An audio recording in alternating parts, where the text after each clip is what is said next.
Good morning, Ram Ram, नमस्कार, जय हिंद। मैं संदीप सिवाज स्वागत करता हूं आप सभी बच्चों का आपके अपने यूट्यूब चैनल पर। उम्मीद करता हूं आप और आपका परिवार एकदम स्वस्थ होगा, तंदुरुस्त होगा और कड़ाके की ठंड से मेरे बच्चों आप लोग बचे हुए होंगे और साथ ही साथ आप लोग अपनी तैयारी को भी लगातार आगे बढ़ा रहे होंगे। जैसा कि आप सभी जानते हैं, नए साल पर बच्चों हरियाणा सरकार की तरफ से एचएसएससी की तरफ से हरियाणा पुलिस के 5500 जो नए पद हैं उनको लेकर एक विज्ञापन, एक एडवर्टाइजमेंट जारी किया गया था। और मेरे दोस्त 11 तारीख से जो आपके फॉर्म है हरियाणा पुलिस भर्ती के लिए, जो 5500 पदों के ऊपर भर्ती होने जा रही है बच्चों, उसके फॉर्म स्टार्ट हो जाएंगे। पिछली वीडियो जो हमने बनाई थी इस एडवर्टाइजमेंट के ऊपर, मेरे दोस्त जो सबसे ज्यादा देखी गई हरियाणा के अंदर एडवर्टाइजमेंट के रूप में, तो मैं बात करूं तो वहां पर बहुत सारे बच्चों ने तरह तरह के क्वेश्चन जो हैं वो हमसे पूछ रखे थे। तो उन क्वेश्चनों का जवाब देने के लिए ही मेरे दोस्त मैं आया हूं। मैंने बताया था कि आप लोग कमेंट के अंदर अपनी जो बातें हैं वो रख सकते हो। तो मेरे दोस्त आप लोगों की जो बातें हैं वो भी हम आगे पहुंचाने का काम करेंगे और साथ ही साथ आपके जो क्वेश्चन होंगे, सवाल होंगे, वो डाउट्स भी आपके हम क्लियर करने का काम करेंगे। ठीक है, तो बच्चों नए साल पे 5500 पद आए थे। हालांकि पदों की संख्या जो है वो थोड़ी सी हमें कम लग रही है, खासतौर पे लड़कियों के पदों की संख्या, क्योंकि लड़कियों के पदों की जो संख्या है ना वो हमने पहले वाली भर्तियों में देखी है कि 1000 के आसपास पद रहते हैं। लेकिन अब की बार बच्चों सिर्फ 600 पदों के ऊपर लड़कियों के लिए भर्ती आई। 400 पद जो है वो अब की बार नए ऐड किए गए हैं हरियाणा पुलिस के लिए। मेरे दोस्त मेल की ये भर्ती रहेगी हरियाणा पुलिस की, इसमें फीमेल के कोई पद है नहीं, सिर्फ मेल के बच्चों यहाँ 400 पद दिए गए हैं और 4500 पद जो है वो मेल कांस्टेबल के रहेंगे ही रहेंगे। ठीक है बच्चों, जब से ये भर्ती आई है बच्चा बड़ा सीरियस हो चुका है, क्योंकि उसको लग रहा है कि हरियाणा पुलिस की भर्ती कोई हर साल तो आती नहीं है। कम से कम 2-3 साल के अंदर बच्चों एक एडवर्टाइजमेंट पुलिस का हमें देखने को मिलता है और फिर उसको भी पूरा होने में 7-8 महीने और लग जाते हैं। तो बच्चा जो सीरियस हो चुका है और जानना चाहता है कि 2026 के अंदर बहुत जल्दी ये पद भर लिए जाएंगे, तो 2026 के शुरुआत में ही हरियाणा पुलिस की खाकी वर्दी पहनने का उसको मौका मिल जाए, तो वो लाइब्रेरी के अंदर, कोचिंग के अंदर, ऑनलाइन तरीके से यूट्यूब के ऊपर बच्चों बड़ा सीरियस होकर पढ़ना शुरू हो चुका है और वो उस बच्चे के लिए बहुत अच्छी बात भी है। अब यहां पर हम बात करेंगे कि क्या सिलेबस रहेगा, क्या स्ट्रेटजी रहेगी। तो पिछली वीडियो में मेरे दोस्त एक बार बात कर लेते हैं कि आपके क्वेश्चन क्या थे। सबसे बड़ा क्वेश्चन तो मेरे दोस्त एक ये आ रहा है कि पीएमटी और पीएसटी गुरुजी कब होगा। तो बेटा पहले तो आप लोग फॉर्म डालो और फॉर्म की जो तारीख है वो आप सभी को पता होगा कि फॉर्म की जो तारीख है वो 11 जनवरी है ना। तो 11 जनवरी से 25 जनवरी तक मेरे दोस्त आप लोग फॉर्म भरेंगे।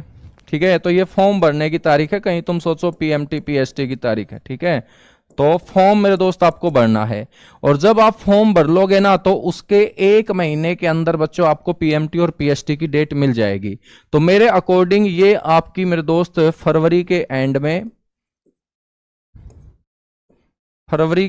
में मेरे दोस्त या मार्च, ये आपका पीएमटी पीएसटी होने जा रहा है। तो आप अपने पीएमटी पीएसटी की भी तैयारी जो है वो अच्छे से रखिएगा। सुबह शाम ग्राउंड पे जाना स्टार्ट कर दीजिएगा। मेल और फीमेल दोनों को बोल रहा हूं। 2.5 किलोमीटर की रेस 12 मिनट में है और 1 किलोमीटर की रेस 6 मिनट के अंदर है बच्चों, वो आप सभी को पता ही है पीएमटी पीएसटी का। ठीक है, हाइट के बारे में भी आपको पता है। तो फरवरी एंड और मार्च तक मेरे दोस्त आपका पीएमटी पीएसटी जो है एचएसएससी की तरफ से कंडक्ट करवा लिया जाएगा। लिखित परीक्षा कब होगी बेटा? जब पीएमटी पीएसटी हो जाएगा ना तो उसके बाद लिखित परीक्षा में दिक्कत सरकार को बिल्कुल नहीं आनी। 10 गुना का यहां लिखित परीक्षा में रूल रहेगा, 10 गुना का यहां क्या रहेगा, नियम रहेगा। और 10 गुना का जो ये नियम रहेगा मेरे दोस्त, तो याद रख लेना है कि बच्चे कितने होंगे, मान के चलेगा 5500 पद हैं, तो 5500 का 10 गुना बच्चों 55,000 बच्चे, कितने बच्चे हो जाएंगे, 55,000 मेरे दोस्त यहां पर बच्चे होंगे। और 55,000 बच्चों का जो एग्जाम है वो एक ही दिन ले लिया जाएगा। ठीक है, कोई ज्यादा यहां समय नहीं लगेगा सरकार को, एक ही दिन मेरे दोस्त ये आपका एग्जाम ले लिया जाएगा। और मेरे अकॉर्डिंग मैं आपको बता रहा हूं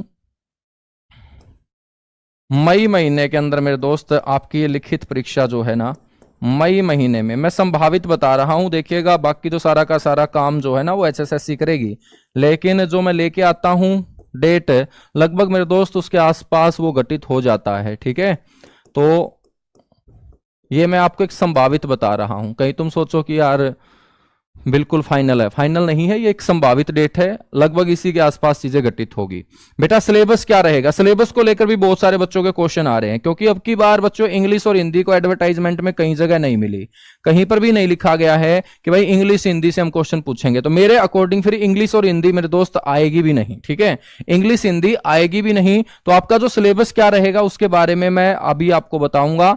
तो इंग्लिश हिंदी आएगी भी नहीं, और मेरे हिसाब से इतनी कमजोर आपकी इंग्लिश हिंदी होगी भी नहीं, क्योंकि जिन बच्चों का सीटी में अच्छा स्कोर है वहां इंग्लिश और हिंदी के क्वेश्चन पूछे गए थे, और ऐसा तो है नहीं कि इंग्लिश हिंदी में बिल्कुल आपने कोई भी क्वेश्चन ठीक नहीं किया। तो इंग्लिश हिंदी आप लोगों ने पहले पढ़ रखी है, तो वही आपकी काम आ जाएगी यदि एक दो क्वेश्चन पूछ भी लेगा, ठीक है। तो ऐसा नहीं है कि आप लोग गलत करके आओगे, लेकिन जब एडवर्टाइजमेंट में नहीं दी गई तो मेरे हिसाब से इंग्लिश हिंदी मेरे दोस्त आपकी नहीं आएगी। बाकी जो आपका सिलेबस रहेगा वो लगभग सेम ही रहेगा, कुछ नए मेरे दोस्त इसके अंदर टॉपिक डाले गए हैं, वो टॉपिक भी मैं आप लोगों को बताऊंगा। एक बच्चों बहुत बड़ा क्वेश्चन जो मैंने देखा, और बार बार मेरे पास पर्सनली मैसेज भी आ रहे हैं बच्चों के कि सर हमारा क्या गुनाह है, हमारी उम्र निकल चुकी है, सर हमें क्या मौका मिलेगा, पहले भी तो हरियाणा में ऐसा हुआ है, बच्चों 3 साल की छूट मिली है। और उन बच्चों ने बोला कि सर पहले जब छूट मिली है तो अब भी तो छूट मिल सकती है, ठीक है, हमने क्या गलती की है, और इसका मतलब छूट मिल सकती है। तो यह सरकार के ऊपर निर्भर करता है, हमारे माननीय मुख्यमंत्री के ऊपर निर्भर करता है, और माननीय मुख्यमंत्री तक यदि यह बात पहुंच जाए तो मेरे अकॉर्डिंग मेरे दोस्त 3 साल की छूट आपको मिल सकती है।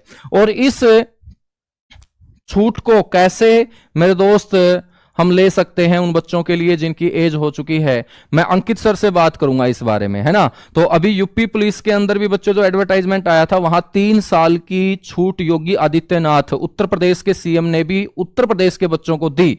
तो मेरे दोस्त उसमें आरडब्ल्यूए और अंकित सर का बड़ा योगदान रहा है। अंकित सर ने यह बात बाकी जो एमएलए हैं यूपी के वहां तक पहुंचाई, और एमएलए ने बच्चों ये बात फिर सीएम तक पहुंचाई, और सीएम ने जो है योगी आदित्यनाथ ने 3 साल की छूट दे दी। ऐसा मैं एक वीडियो के अंदर एमएलए से बात करते हुए सर को और बच्चों से बात करते हुए देख रहा था। तो फिर मेरे दिमाग में आया कि भाई हरियाणा के लिए भी जो है ना अंकित सर से बात की जाए, और अंकित सर ये बात जरूर पहुंचाएंगे, ठीक है। तो मेरे दोस्त इस वीडियो के एंड होते ही मैं आपके लिए अंकित सर से बात करूंगा इसके बारे में, और आप लोगों को इस वीडियो के एंड होते ही बच्चों उम्र में छूट के लिए अंकित सर से रिक्वेस्ट भी करनी है, ठीक है, सारे के सारे बच्चे। क्योंकि ये देखिएगा सारा का सारा मामला जो होता है ना उम्र में छूट का, ये पॉलिटिकल होता है, ये हमारे हाथ में नहीं होता, ना स्टूडेंट के हाथ में होता है, तो ये हाथ में होता है जो मेंबर ऑफ पार्लियामेंट है, एमएलए हैं बच्चों, वो ये बात फिर जो उस राज्य का प्रधान है, सीएम है, वहां तक पहुंचाएंगे। और सीएम जो है ना यदि उसके दिमाग में ये बात हो गई कि हाँ यार बच्चों को मौका मिलना चाहिए, हमारी गलती के कारण जो भर्तियां लेट आ रही हैं, उन बच्चों की ओवरेज हो गई होगी, तो उन बच्चों को हम मौका दे देंगे, तो आराम से मेरे दोस्त हो जाएगा, आराम से आपका ये सोल्यूशन हो जाएगा, ठीक है। लेकिन बहुत शांतिपूर्ण ढंग से, बहुत अच्छे शब्दों का चयन करके आपको अपनी बात मेरे दोस्त उठानी होती है, और जब आपके शब्द अच्छे होंगे और आपकी बात में दम होगा तो मेरे दोस्त आपकी बात वो मान भी ली जाएगी। क्योंकि इससे पहले 3 साल की छूट हरियाणा के बच्चों को मिली है, और यदि नहीं मिली होती तो कोई भी डिमांड नहीं करता, अब पहले वो मिल चुकी है, तो इस भर्ती में बच्चा वो डिमांड कर ही रहा है कि हमें भी 3 साल की छूट मिल जानी चाहिए, है ना।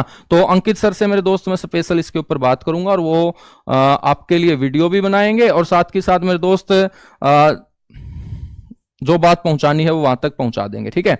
अब हम बात करते हैं कि सर मान के चलिएगा कि मई महीने तक है, ठीक है, मई महीने तक सर यदि आपका लिखित एग्जाम हो रहा है तो लगभग अपने पास 3.5 या 4 महीने का टाइम पीरियड है, और 3 साल